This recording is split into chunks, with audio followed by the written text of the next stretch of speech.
سلام كم يتعلو كبرات تخاتلتي فنوى إيري تي في نلو مسولوس 25 جنبات فرق معلتن فرانس تدالو زينا ومسنادو حيزنا لكم قريبنا لنا نمكت لكم بغبر زعدم ماكدا حقوسي بقاند نتبتاتو كفلم مرحتي منكستات هاجراتن ودباتن نيوهانا مدقت سريدام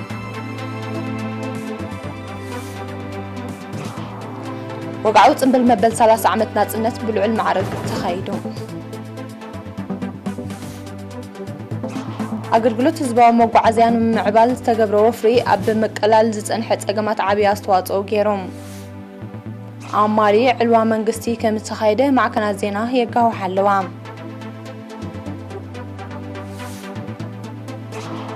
منقست روسيا تركي إن يوكرين تجبر لازلا والتدراو دقت بوت صدو كتبله أتحساسيبهم أب كتما كوالالامبور بزقات محرقة جت كل تبابر مدري 10 تسافرتي قصيلهم زرزر زينام قدامي مينستر إثيوبيا دكتور أبي أحمد بريزيدنت إثيوبيا سهلورق زودة بريزيدنت ريبابليك أذربيجان إلهام علييف باباس فاتيكان فرانسيس بريزيدنت ريبابليك بورتغال مارسيلو روبيلو دي سوسا نقص بريطانيا إليزابيث بريزيدنت فلسطين محمود عباس كمون أبو ومبر كوميشن حبرة أفريقيا موسى فاكي محمد بمغنيات انبل مبل 3 عمت ناصنت ناب حزب المنقسن إيرترا يوهانا ملأختي سديدوم እቶም መራሕቲ በስሞምን በስም ህዝብታቶምን ውድባቶምን ኣብ ዝሰለድዎ መልእኽቲ ንፕሬዝደንት ኢሳያስ አፈወርቂ ሙሉእ ጥዕና ንኤርትራን ህዝባን ድማ ሰላምን ብልጽግናን ብምምናይ ክልተኣዊ ዝምድናን ምዕዛዝ ዘለዎም ድሌትን ድልውነትን አረጋጊጾም ቀዳማይ ሚኒስትር ዶክተር አብይ አሕመድ ኣብ መልእኽቱ ብምኽንያት ጽንብል 30 ዓመት ናጽነት ሃገር ኤርትራ ብስም መንግስቲ ፌደራላዊት ዲሞክራሲያዊት ሪፐብሊክ ኢትዮጵያን ብስመይን ንፕሬዝደንት ኢሳያስ አፈወርቅን ንመላእ ህዝቢ ኤርትራን የውሃና ድሕር ምባል ኣብ መንጎ ኤርትራን ኢትዮጵያን ዘሎ ሞቅ ክልተኣዊ ዝምድና ንሓበራዊ ረብሓ ክልቲኡ ህዝብታትን መላእ ዞባ ቀርኒ ኣፍሪቃን መሊሱ ከም ዘዕዝዝ አረጋጊጾም ኣብ ወንበር ኮሚሽን ሕብረት ኣፍሪቃ ሙሳ ፋኪ መሐመድ በወገኑ ኤርትራ ማሕበር ቁጠባዊ ምዕባለ ተመዝግቦ ዘላ ገስጋስ ከምኡን መንግስቲ ኤርትራ ኣብ ሰላምን ጸጥታን ዞባ ቀርኒ ኣፍሪቃ ንዝገብሮ ዘሎ ኣበርክቶ ዘለዎ ኣድናቆት ገሊጾም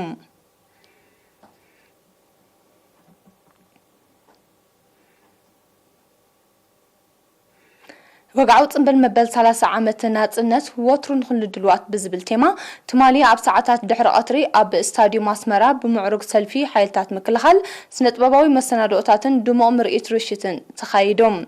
غازيتنيا دانايت غبريوت بملكع صبصاب زدالوت تحسته يسعب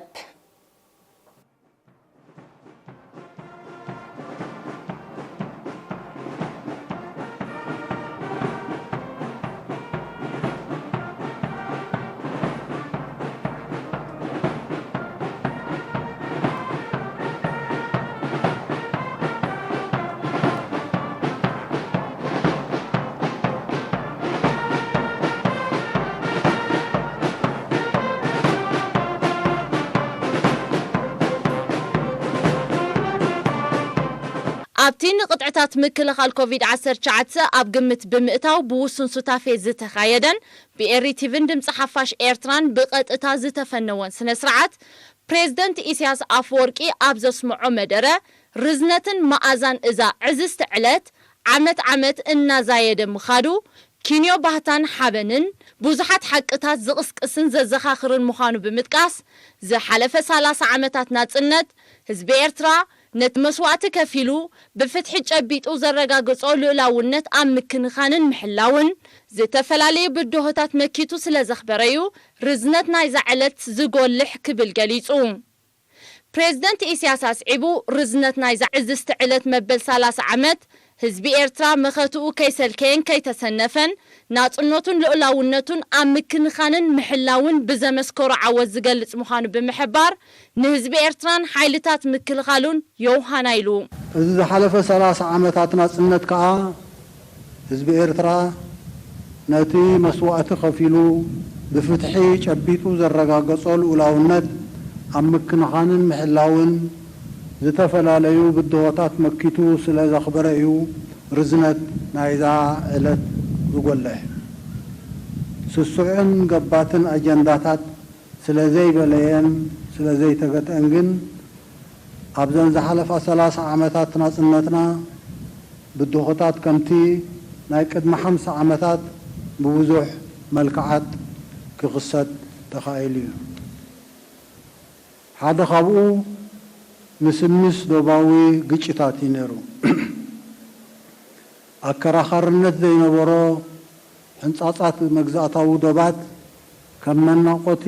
ገሮባብቲ እናመዝመዝካ ቁልውላዋት ፈጢርካ ብምምሕዳር ንኤርትራ ጅሆ ንምሓዝ ካብ ዝተሓቀኑ ሸርሕታት ሓኒሽን ባድመን ህያው ኣብነታት እዮም ብፍሉይነት ኣብ ናይ ባድመ ምስ ናይ ቀያድን ናይ መወዳእታን ፍርዳዊ ብይን ኣብ 2002 ልኡላዊ መሬት ኤርትራ ተወሪሩ ከም ዝጸንሕ ንምግባር ዝተፈጸመ ዓሎ ሓደ መርኣያ ናይቲ ኣንጻር ናጽነትን ልኡላውነትን ህዝቢ ኤርትራ ዝቐጸለ ተጻብኦታት እዩ ነይሩ ኩሉ እዚ ተኸታታሊ ጻብኦታት ንሃገራዊ ናጽነትን ልኡላውነትን በብዝመጾ እናበርዓነ ምስከደ ሰብ ገባቲ ኣጀንዳታት እቲ ቀንዲ ገልጋሊኦም ኣጀንዳ ወያነ ጸወትኡ ምሰብክዐ በታሕተይ ሳላ ዓቕልና ከዓ ልኡላዊ መሬት ኤርትራ ወሪርካ ን10 ዓመታት መሓዝውን ፋይዳ ስለ ዘይተረኽበሉ በተኻልእ ናብ ቅብፀታዊ ሕርያ ተሃንዲዶም ዕንደራ መጥቃዕቲ 4 ሕዳር 2020 ኣንቂሎም ሚሳይላት ወርዊሮም እዮም ተዓንዳሪ መጥቃዕቲ ምስ በርዓነ ተሰልቢጥካ ንኤርትራ ንምጥዓን ዝተኻየደን ዝካየድን ፕሮፓጋንዳ ሓሶት ናይዚ 6 ወርሒ ከዓ ዓለም ዝዕዘቦ ዘሎ ቁሉዕ ሸጠፍን ጥፍሽናን እዩ ኣብ መወዳእታ ፕሬዝደንት ኢሳያስ ምስ ዘሎ ርቡፅ ዓለማውን ዞባውን ክስተት ልኡላውነትናን ናጽነትናን ኪንዮ ምክንኻንን ምሕላውን ድሕነታውን ልምዓታውን መኸተና ኣሐይልና ገስጋስና ንምንሃር ተኸሲቱ ዘሎ ሓፈሻዊ መርሓ ክተት ከም ዘድምዕ ንምርግጋጽ ሰፊሕ ህዝባዊ ሓይሊ ዝጉልበቱ ንጥፈት ኣብ ምክያድ መደባት ተበግሶታትና ከነሕይል ብምዝኽኻር ኣውራ ኣብ ወጻኢ ዘለዉ ዜጋታት ምስ ዘለዎም ፍሉይ ዕድላት ኣብ ኩሉ ግንባራት ሱታፊኦም ከኸዓብቱ ተላብዩ ናጽነትን ልኡላውነትን ምክንኻን ኮነ ምሕላው ናይ ስሱዓት ገበቲ ድሕነታዊ ተጻብኦታት ምምካት ጥራይ ነበረን ብዘድምዕ ልምዓታዊ መኸተ ሃገር ምህናጽ እውን ብማዕረ ቀዳምነት ዝተሓዘ ተልእኾ እዩ ነይሩ ጽላት ብጽላት ኮነ ኣብ ዝተፈላለዩ ዓውድታትን ፕሮጀክታትን ከምቲ ዝበሃግናዮን በቲ ዝቐየስናዮ ናህርን ክንግስግስ ኣይንኽኣል እምበር ቀዳምነትና ኣየሰነፍናን ምረሻና ናህርን ምውሳኽ ቀዲሞም ዝተሓበሩ ተኸሊሶም ዘለዉ መደባት ምስ ዝተደለበ ተመክሮ ውፅኢታውያን ከም ዝኾኑ ከዓ ኣየጠራጥርን ኣቀዲሙ ኣብ ቦምበር ሃገራዊ ኣወሃሃዲ ሽማግለ በዓላት ኮሚሽነር ባህልን ስፖርትን ኣምባሳደር ዘመደ ተኽላ ኣብ ዘስምዖ ቃል ናይ ሎሚ ዓመት መደባት ጽምብል ሃገራዊ ዕለት ስግኣት ለበዳ ኮሮና ቫይረስ ንምክልኻል ንዝወፀ ቅጥዕታት ኣብ ግምት ዘእተወ ምዃኑ ብምጥቃስ ኣበርክቶ ንዝገበሩ ወገናት ኩሎም ምስጋና ኣቕሪቡ ን4 ሰዓታት ዝቐጸለ ወግዓዊ ስነ ስርዓት ጽምብል መበል 30 ዓመት ናጽነት ወታደራዊ ሰልፍ ሓይልታት ምክልኻል ኤርትራ ደርፍታትን ግጥምታትን ሙዚቃዊ ምርኢት ማለት ኮንሰርት ዝኽሪ 30 ዓመት ንዝርከቦ ስነ-ጥበባዊ መሰናድኦታት ከምኡውን ንልዕሊ 20 ደቃይቕ ንሰማያት ኣስመራ ዝቖልዐ ሕብራዊ ምርኢት ርሽት ዘጠቓለለ እዩ ነይሩ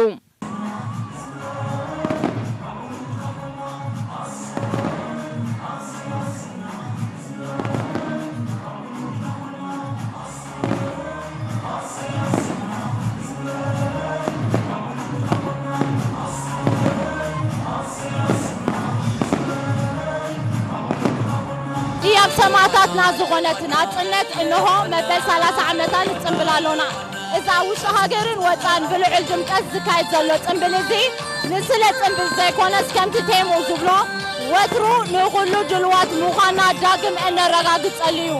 የውሃና እንኳዕ ዘኣብቅዓና የውሃና ንመላእ ህዝቢ ኤርትራን ነቲ ሙዑታት ሓይልታት ምክልኻል ኤርትራን ዳናይ ገብረ ህይወት ካብ ስታድየም ኣስመራ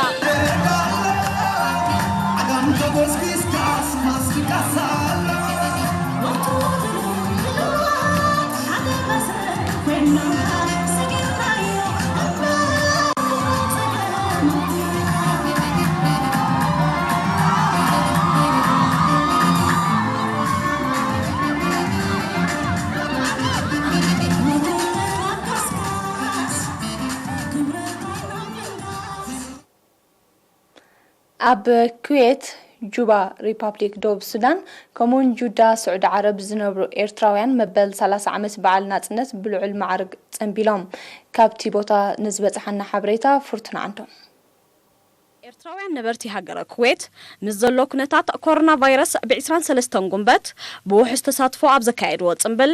ሃገራዊ መደባት ንምዕዋት ካብኦም ዝሕተት ንኹሉ ንምፍጻም ቃሎም ሕዲሶም ፍጻም ጉዳያት ኤምባሲ ኤርትራ ኣብ ኩዌት ኣቶ ሕመድ ያሕያ ሓሊ ኣብ ዘስምዑ ቃል ህዝቢ ኤርትራ ኣብ ዝሓለፈ 30 ናጽነት ዓመታት ብሰንኪ ዘንቀዶ ተጻብኦታት ከምቲ ዝምነዮ እኳ እንተዘይሰገመ ኣብ ዝተፈላለየ መዳያት ዓበይቲ ዓወታት ከም ዘበዝገበ ብምጥቃስ ኣብ ምግታእ ለበዳ ኮቪድ-19 ተመዝጊቡ ዘሎ ጎስካስ ብውህድ ጻዕርን ሓያል ዲሲፕሊንን መንግስትን ህዝብን ዝተረጋገጸ ምዃኑ ገሊጾም بخالق وجن إيرتراويان نبرت ريبابليك دوب السودان ب23 ጉንበት ኣብ ጁባ ኣብ ዘካየድዎም دوب السوداناوያን عرخ إيرترا ዝተሳተፍዎ ጽምብል ኣምባሳደር ዮሐንስ ተኽለ ሚካኤል ኣብ ዘስምዖ መደረም ኤርትራ ኣብ ዘን ዝሓለፈ 30 ዓመታት ናጽነት ከቢድ ብድሆታትን ተጻብኦታትን እኳ እንተጋጠማ ኣብ በበይኑ ዓውድታት ሓያል ዓወታት ከም ዘረጋገጸት ብምጥቃስ ሕጂውን ራእይና ንምጭባጥ ዝተጀመረ ጉዕዞ ሳለ ኣርሒቑ ዝጥምት መሪሕነትን ጽኑዕ ህዝብን ብተዓጻጻፍ ናህር ከም ዝቕጽል ዘጠራጥር የለን ኢሎም أبو منبر محبركم أتو أمار قبر أبو وقنو هزبي إرترا ناتنوتو نمرقات إنمو حسن نزكايدو قالسن سخوفلو وقام بمزكار زت انبل زلو مبل 3 عمت ناتنت مرأيات ترير حدنتن ناي مقبر عقمن هزبي إرترا خمزخون أغنزيبوم إذ خمزيلم كله محبركم إرتراوين نبرت جدا سعود عرب وقنو أبزكايدو قرطو تنبل بدمر راحت انملا هزبي إرترا استرقاقتن إذ توحست الناتنت بملآت نمخلع دلونتو دقيمو أرقاقيتهم تغلالي قنصل إرترا آتو عبد الرحمن عثمان أبزس معقالة أوشت هاجرن وطعن زركب هزبي إرتران نجقنا حيلتات مكل خالون يوهانا دحر مبالة أبز حلفة 3 مختن لمعاتن عمتات تأمر سرحة إرترا وعغمين أبستعت يزولو حدشن تسفون مدرخ هاجراو راي أمسمار أدمع ترا 5 صوت صنع عمنتو قليتهم أوشتي 3 عمتات ناتنت زاتوا كل 900 أوتوبوساتن 500 تاكسيتاتن أقلقلت موقعزيا بعينة صفحاتن أب ممعبال عبي إجام كم التصاوتا منيستر موقعزيان من رخبتاتن حبيرم وكل إيرنا يوناتان عبيو زدالو زيناو تبتب شامتولد كدمناس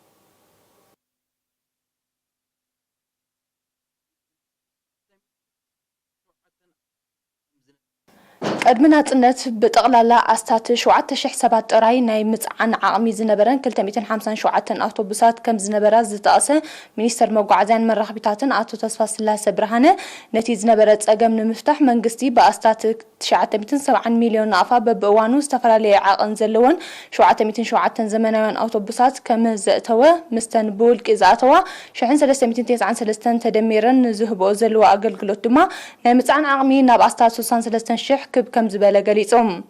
منيستر تصفى سلاسة بمهنات مبل 3 عمت زهرنا نت مس إيرينا بزكايدوك على محتت أب مسرح مسفحن متسقانن ناي قطرانن حمدن صرقاتات زقبرة قزي فوفري أب معبال نايتي أقل قلوتن رتعاون كفليتن عبي أستواتو كم زنبرو بمتقاس شفنا أقل قلوت موقع زياب بقمقام 85 ميتايت بزيحو كم زلو نكت أقل قلوت زي ركب زلو كم زركم نمقبار دما يسرح مهلا وابريهم منيستر تصفى سلاسة كاب أقلقلوت تزبا موقعزة بزيف الله نموقعزة درق انفساسن بزتوهب عقالبون بقطران أب استلبت أبناي حمد سرقان عدلاي موقعز كايد كم تنحط أيسو أبز حلف عمتات ناتنس بكوبانيتات ترانسهورن ليلو إيرتراكو إيسات أفريكان بولك إزوننان بتقلالا شحن 549 مكاين أستا سالسان 1 بليون طن درق تعنت كمون دعلي 3 بليون متر كيوب غازن فساسن كم التوقعزة حبيرهم نسلطانه مزوار مكاين بزملكت دما نتن اب اغلغلوت زصنحا بحدثن زمناوያን بمتكا اغباب اماهرا بمخلاسن ككايد بصنح صعري ممحياش اريو كم زلو غليصوم منستر تصفى سلاسة موداتا مرمرا مكاين اب مغدال تريو حدغاتاتن صعبيناتن قندن اغداسن مخانو بمنصر نزن محيال مسناي سراح مشارختي بمتحبار قطرن عقمن تكنيشانات نمعباي صعرتات ككايد مصنحن بزلا على كم زدفالون افليطوم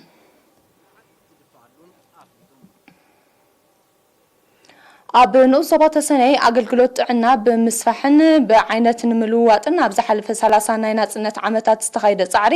ውጽኢታዊ ምንባሩ ተገሊጾም። ሓላፊ ኣገልግሎት ጥዕና ኣብቲ ንኡስ ዞባ ኣቶ ገብሪ ወተኸስተን ኤሪና ብዛሃቦ ሓበሬታ ድሕሪ ናጽነት 5 ትካላት ጥዕና ሓደ ትካል መመርመሪ ጣንቱ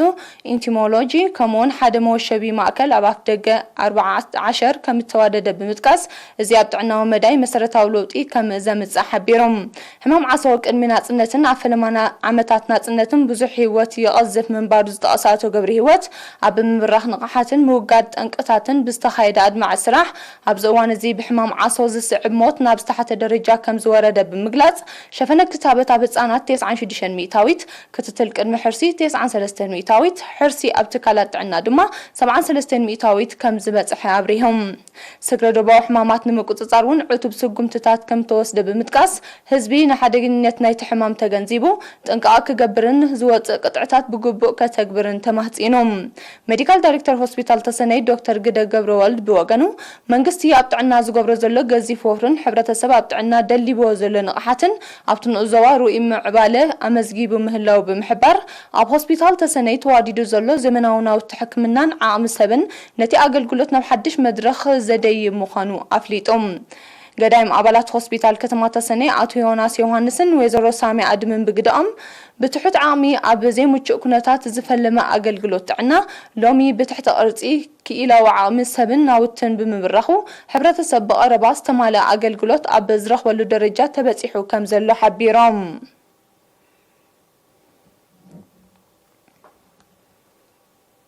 ክቡራት ተኸታተልትና ድሕሪ ዝሓፀር መሰጋገሪት ኣህግራዊ ዜና ሒዘ ክምለሰኩም እየ። ምክትታልኩም ክትቅጽሉ ደጊመ ብኽብሪ ዕድም።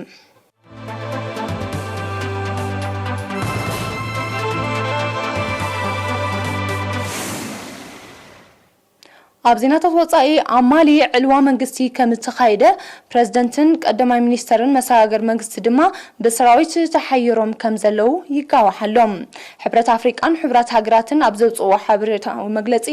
ፕሬዝደንት ባህንዶን ቀዳማይ ሚኒስተር ሙኽታር ዖንን ብዘይ ቅድመ ኩነት ክልቀቑ ብሓይሊ ዝግበር ስልጣን ናይ ምጭባጥ መስርሕ ድማ ተቐባልነት ከም ዘይብሉ ኣተሓሳሲቦም። ሚኒስተር ምክልኻል እውን ምስቶም መራሕቲ መሰጋገር መንግስቲ ማሊ ተቐይዱ ከም ዘሎ ማዕከናት ዜና ንእሙናት ዝበልኦም ምንጭታት ብምጥቃስ የጋውሓለዋ። እዚ ሓድሽ ምዕባለታት 9 ኣዋርሕ ድሕርቲ ሰራዊት ሃገር ብዘካይዶ ዕልዋ በትሪ ስልጣን ድሕሪ ምጭባጥ እዩ ዝስዕብ ዘሎ። እቲ ጉጅለ ሰራዊት ካብ ኣህግራዊ ማሕበረሰብ ድሕሪ ዝተገብረሉ ጸቕጢ ንመሰጋገር መንግስቲ ሃገር ዝመርሑ ከም ዝመዘዘ ይዝከር። እዚ ሓድሽ ዕልዋ መንግስቲ ነቲ ተኣፋፊ ዘሎ ጸጥታዊ ኩነታት ማሊ ዘብእስ ምዃኑ እዩ ዝሕበር።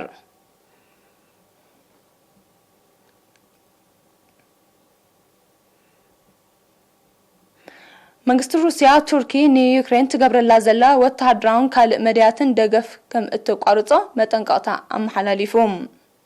ሚኒስትር ጉዳያት ወጻኢ ሩስያ ሰርጌይ ላቭሮቭ ትማሊ 24 ጉንበት ኣብ ዝሃቦ ጋዜጣዊ መግለጺ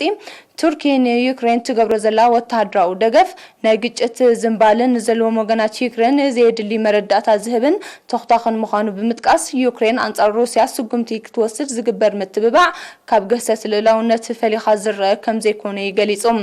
ሩስያ ነዚ መግለፂ ትህብ ዘላ ፕሬዝደንታት ቱርኪ ጣይብ ኤርዶጋንን ፕሬዝደንት ዩክሬን ቮሎዲሚር ዜሌንስኪን ብ11 ሚያዝያ ኣብ ከተማ ኢስታንቡል ተራኺቦም ኣብ ዘካይድዎ ዘተ ክልቲአን ሃገራት ኣብ ቴክኖሎጂ ምክልኻል ሓበራዊ ወፍሪ ንምግባር ዘኽእል ባይታ ንምጥጣሕ ከም እተሰማምዓ ድሕሪ ምግላጾም እዮም። ይኹን እምበር መንግስቲ ቱርኪ ዘይምቅዳው ሩስያን ዩክሬንን ብሰላማዊ መንገዲ ንምፍታሕ ጻዕርታት የካይድ ከም ዘሎ እዩ ክሕበር ጸኒሑ። እዚ ምዕባለታት እዚ ነቲ ጽቡቕ ገስጋስ ከመዝግብ ምጽንሑ ዝሕብር ዝምድና ሩስያን ቱርክን ብኣሉታ ከይጸልዎ ዘስግእ ምዃኑ ይግለጽ።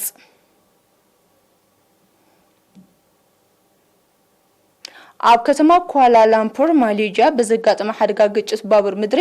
ብከቢድ ዝተሃሰዩ ዝርከብዎም ልዕሊ 200 ሰባት ከም ዝቆሰሉ ተቃሊሖም። እቲ ግጭት ኣብ መንጎ 213 ሰባት ኣሳፊራ ዝነበረትን ተሳፈርቲ ዘይነበርዋን ባቡራት ከም ዘጋጠመ ተገሊጹ። መንግስቲ ማሌዥያ እዚ ሓደጋ ከቢድ ሰብኣውን ዋታውን ዕንወት ከኸትል ይኽእል ምንባሩ ብምግላጽ ሙሉእ መርመራ ክካየድ ትእዛዝ ኣመሓላሊፉሎም። ብመሰረት ጸብጻባት ጽላት መጓዓዝያ ማሌዥያ ኣብ መስመር ባቡር ምድሪ ከተማ ኳላላምፑር ከምዚ ዝበለ ሓደጋ ክኽሰት እቲ መስመር ስርሑ ካብ ዝጅምር 23 ዓመታት እዚ ናይ ፈለማ እዩ።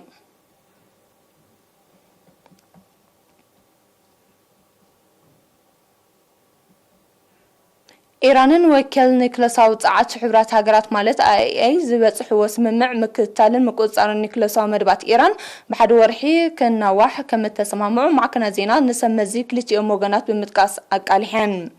ኢራን ኒክለሳዊ መደባታ ብዝምልከት ኣብ 2015 ንዝተበጽሐ ስምምዕ ብምጥሓስ ኒክለሳዊ መዓላ ዝውዕል ዩራኒየም ናብ ምዕባል ደረጃ ድሕሪ ምዝያደዩ ዝሓድሽ ናይ ምቁጽጻር ምክትታልን ስምምዕ ኣብ ዝሓለፈ ወርሒ ለካቲት ተኸቲሙ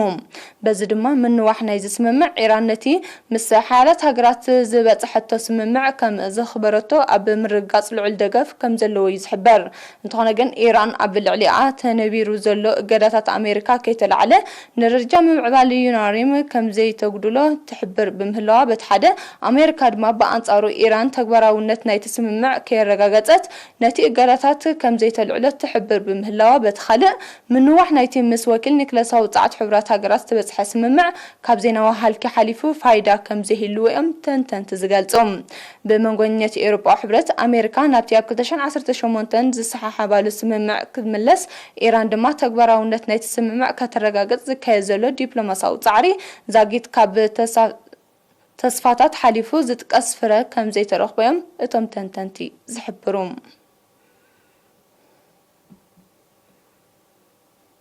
መንግስቲ ቻይና ኣሜሪካን ደቡብ ኮርያን ኣብ ጉዳይ ደሴት ታይዋን ዝገብርኦ ምትእትታው ደው ከብላ ብ24 ጉንበት አጠንቂቖም መንግስቲ ቻይና ነዚ መግለጽ ዘውጽአ ፕሬዝደንት ኣሜሪካ ጆ ባይደን ብ22 ጉንበት ምስ ፕሬዝደንት ደቡብ ኮርያ ሙን ጃኤን ኣብ ከተማ ኒውዮርክ ኣብ ዘካየድዎ ርክብ ሰላምን ርግኣትን ወሽመጥ ታይዋን ንምርግጋጽ ክልቲአን ሃገራት ሕልፊ ካልእ እዋን ብሓባር ከም ዝሰርሓ ድሕሪ ምግላጾም እዮም መንግስቲ ቻይና ኣስዒቡ እናዓዘዘ ዝመጽእ ዘሎ ዝምድና ኣሜሪካን ደቡብ ኮርያን ዘባ ምርጋእን ሰላምን ኣብ ምርግጋጽ ዘይናዓቅ ተራኳ እንተለዎ ደይመደይልካን ቻይናን መሳይን ኣብ ውሽጣዊ ጉዳይ ቻይና ምትእትታን ንምግባርን ከም ዝስራው ሽርክነት ድማ ፍራ ኣልቦ ምዃኑ ኣነጺሩም ቻይና ኣሜሪካ ምስታ ኣካል ዝኾነት ደሴት ታይዋን እትምስርቶ ዲፕሎማሲያዊ ይኹን ወታደራዊ ዝምድናታት ኣብ ውሽጣዊ ጉዳያት ሃገሩ ቀጥታዊ ምትእትታት ከም ዝኾነን ንፖሊሲ ሓንቲ ቻይና ዝጎሲ ቁሉዕ ግሰት ልላውነት ምዃኑን ብምትሕስሳብ ተሪር መልሰ ግብሪ ከም እትህበሉ ብተደጋጋሚ ከተጠንቀቕ ጸኒሓ እያ ጉዳይ ደሴት ታይዋን ንኣሜሪካን ቻይናን ኣብ ዘተፋንኑ ቀንዲ ኣህጉራዊ ጂኦፖለቲካዊ ጉዳያት እዮም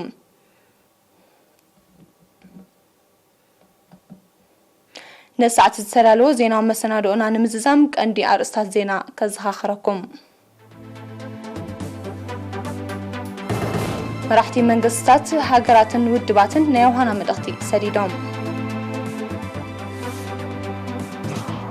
ወግዓዊ ጽምብል መበል 30 ዓመት ናጽነት ብልዑል ማዕረግ ተኻይዶም አገልግሎት ህዝባዊ መጓዓዝያ ንምዕባል ዝተገብረ ወፍሪ ኣብ ምቅላል ዝጸንሐ ጸገማት ዓብይ ኣስተዋጽኦ ገይሮም